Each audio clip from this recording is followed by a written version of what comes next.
Welcome to the deep dive.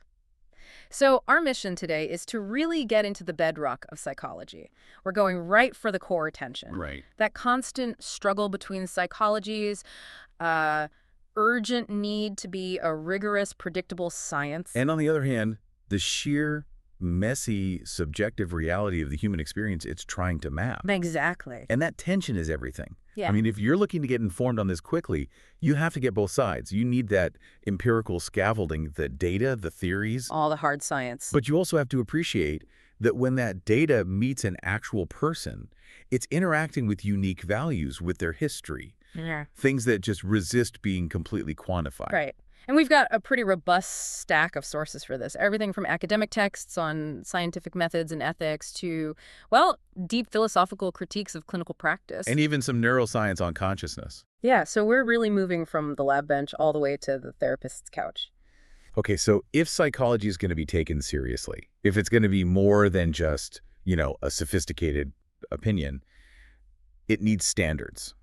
How do we make sure its claims are more substantial than, say, a politician just asserting something about mental health or a philosopher arguing about free will? The foundational answer there is a commitment to empirical statements. Okay. It just means that any claim you make has to be verifiable. It has to be based on the systematic collection and analysis of data. So proof. Repeatedly.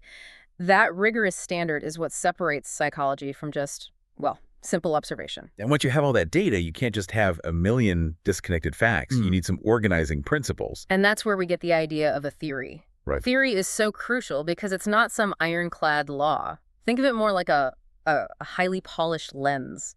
It's an integrated set of principles that explains and predicts many observed relationships. But not all of them. Exactly. We always acknowledge there are blurry spots. It's meant to be robust, not perfect. A classic example is Jean Piaget's stage theory of cognitive development. The idea that kids master cognitive stages in a sequence. That's the one. So if Piaget's work is kind of the gold standard for structuring knowledge here, what makes a theory like that so resilient? Our sources seem to boil it down to 4 key things. Yeah, 4 non-negotiables. First, a theory must be general. It has to summarize a lot of different outcomes efficiently. Okay, so it's broad. And second, it has to be parsimonious. Meaning simple. The simplest possible account. Yeah. Piaget, for example, used a concise set of stages rather than, say, 100 specific rules. That's parsimony. Right, it's elegant. The third thing is that a good theory has to generate ideas for future research. It has to push us forward. Which Piaget's did, right? It was applied to things like moral development. Precisely. And that final one, it's maybe the most powerful tool in the whole scientific arsenal. Absolutely. Falsifiability. Tell us what that means. It means the theory has to generate predictions that could be proven wrong. So you have to be able to test it and potentially break it. Yes. For instance, if studies kept showing that children were learning complex tasks 2 stages ahead of what Piaget predicted, well, the theory would be incorrect. It would need to be changed or maybe even thrown out. This brings up a really practical and I think difficult point. How do you actually measure something abstract like anxiety or psychotherapy? Right. To test a theory about these things, you have to define them so precisely. And that's the whole point of operational definitions. They are the specific procedures you use to measure or manipulate a variable. So you might define anxiety as just a client score on a 10-point scale. Or psychotherapy as the number of hours they've completed. You end up sacrificing some of the richness of the concept. For clarity and measurement. It's a constant trade-off. But that specificity is what eliminates misunderstanding. And, most critically, it lets other researchers replicate your findings. And replication is the foundation of scientific confidence. It's everything. Yeah. But when researchers apply all this scientific rigor to human beings, they immediately hit huge ethical challenges. Yeah. I mean, research can involve creating stress or anxiety or even deceiving people. There's an inherent cost to seeking this knowledge. And potential for harm is why every study has to go through a cost-benefit analysis. Researchers have to literally weigh the potential harm to participants against the benefit of advancing knowledge. And if the costs are seen to outweigh the benefits, the research just stops. It can't proceed. And even if it is approved, trust is paramount. Participants have to provide informed consent. Meaning they have to be told everything that's relevant before they start? Everything, including any realistic possibility of psychological stress or physical discomfort. And they always have to have free choice. Always. You have to be able to leave an experiment at any time, for any reason, no questions asked. And, of course, privacy has to be protected. Okay, but this is where it gets really interesting and almost paradoxical. The biggest ethical worry is often deception. Right. When you don't fully inform participants about the true nature of the project. So we have all these codes demanding honesty and full consent. But then the moment we try to study something like altruism or obedience, You almost have to deceive them. because if you told them what you were really looking for, it would change their behavior completely. Exactly. The defense is that prior knowledge would kill the natural response. If you know a study is about obedience, you're not going to be naturally obedient. So the ethical codes allow it. They do, but they're very strict.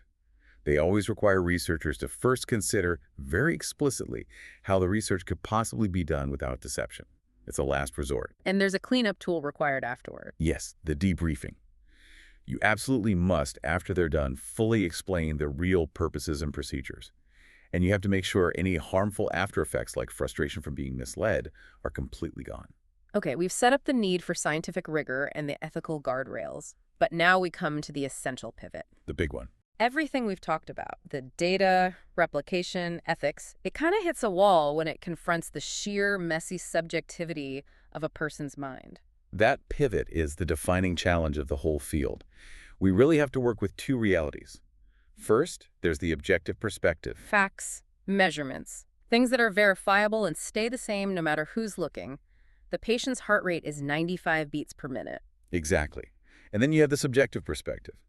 This is based on personal feelings, opinions, interpretations, meaning. This feeling of anxiety is crushing my will to live. And it varies wildly from person to person. Psychology has to balance both. But the pursuit of pure objectivity is actually dangerous because it ignores how our brains are wired. How so? Well, cognitive science shows us we are all prone to these processing shortcuts, like confirmation bias. Where we only see information that confirms what we already believe. Right. Or the availability heuristic, where we judge how likely something is based on how easily an example comes to mind, not on the actual probability. So even our supposedly factual inputs get skewed by our own internal subjective machinery. They do. And this leads to that fundamental philosophical critique. Does just having scientific quantification guarantee a good outcome? And the answer is no. No.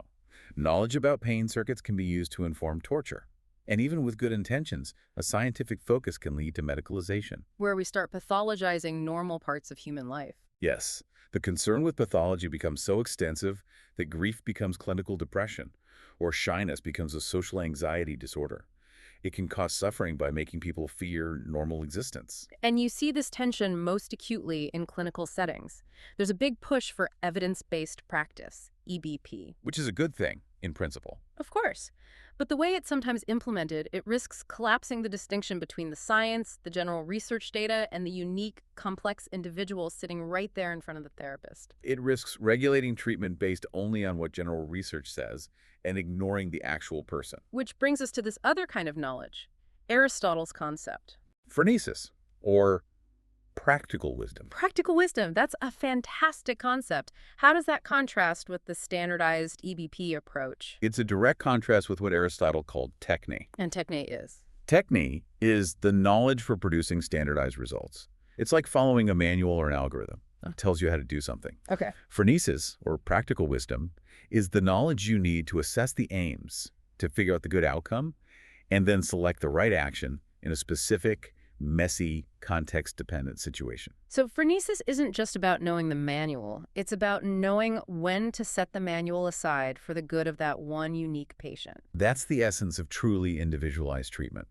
And if we look at the clinical world, we see that facts and values are just inseparable. Descriptive versus normative. Right. Descriptive statements tell you how the world is, those are the facts, but normative statements evaluate how the world ought to be. Those are values, ethics. Anytime a therapist intervenes, they're engaging with values. There's a perfect example of this in one of our sources, a CBT vignette with a war veteran who has PTSD. Yeah. This patient is just wrestling with this overwhelming guilt over the death of his comrades, and it's all centered on one belief. It is my fault that they died. So the CBT therapist has to challenge that belief. Yeah. And they use empirical facts to do it. Right. They bring up the specific military protocol for a convoy breakdown, the distance the patient was from the event, 200 yards, the low visibility. And based on these facts, the therapist shows that the patient actually followed protocol perfectly and probably prevented even greater harm. Let's analyze the goal of that intervention. The success criteria for the therapy are totally linked to normative standards. They are. The therapist is trying to guide the patient to replace guilt, which is a heavy, self-blaming value, with grief or sadness, which are seen as healthier. And then, crucially, And then to encourage the patient to feel pride for following protocol under that kind of pressure. the moment the therapist aims for pride instead of just, say, emotional neutrality, the whole intervention is being guided by a value judgment about what the good life is for that veteran. It shows the therapist isn't just a technician, they're negotiating values. And that negotiation reflects the underlying philosophy, the ethos, of different therapeutic schools. So for CBT, the ethos is very much rooted in Stoic ethics. Think Epictetus, distinguishing what you can influence from what you can't. It values rationality, autonomy. It uses behavioral experiments to test dysfunctional thinking. Like catastrophic thoughts, if I get on the bus, everyone will ridicule me. Exactly. You test that belief systematically. But then you have, say, the existential therapy ethos. Rooted in philosophers like Camus. Right. Sisyphus. The idea that suffering is just part of existence and we have to create our own meaning. This school emphasizes that humans are unique, so rigid standardization is just less relevant. The context is the treatment. And if we shift back for just a moment to the most objective foundation, the physical brain, we find that even there, it's just pure complexity. It is. Consciousness research shows that while all the major brain structures correlate with experience, the evidence points to the older subcortical structures, Brainstem and so on. specifically the brainstem and encephalic regions. They seem to be mechanistically fundamental. Damage there is really the only thing that can reliably and completely obliterate experience, leading to a coma. So even the most objective part of us is incredibly complex and resists simple mapping. And it's this incredibly broad, pluralistic system of knowledge spanning the social, the biological, the scientific, the philosophical, that gives psychology its foundational importance. You even see it in things like the National Medical Admission Test. The NMAT. Yeah, they include social science, like psychology, right alongside physics and chemistry. It affirms that aptitude in this breadth of knowledge is essential. So to summarize our deep dive for you, psychology absolutely relies on robust scientific methodology. It needs empirical data, falsifiable theories, operational definitions. But its application, whether in research or in practice, demands incredible ethical, rigor-informed consent, cost-benefit analysis, and most importantly, the humility to incorporate subjective experience and what we've called practical wisdom, or phronesis. We've definitely seen how much of what we think of as objective standard practice is just deeply tangled up with these implicit moral ideas about what a good outcome or a good life even is. It reminds me of the philosopher Alasdair MacIntyre's idea of theoretical ghosts. Theoretical ghosts. Unexamined moral or ethical presuppositions that are secretly driving action, even when the people involved believe they're just following an objective procedure or, just doing what works. So what does this all mean for you? Well, if scientific facts alone can't determine the good aim of a psychological practice, or really any practice that involves human well-being, what are the theoretical ghosts, the unexamined values about success or productivity or happiness that might be secretly guiding the most important decisions that you're making in your own life and your own work?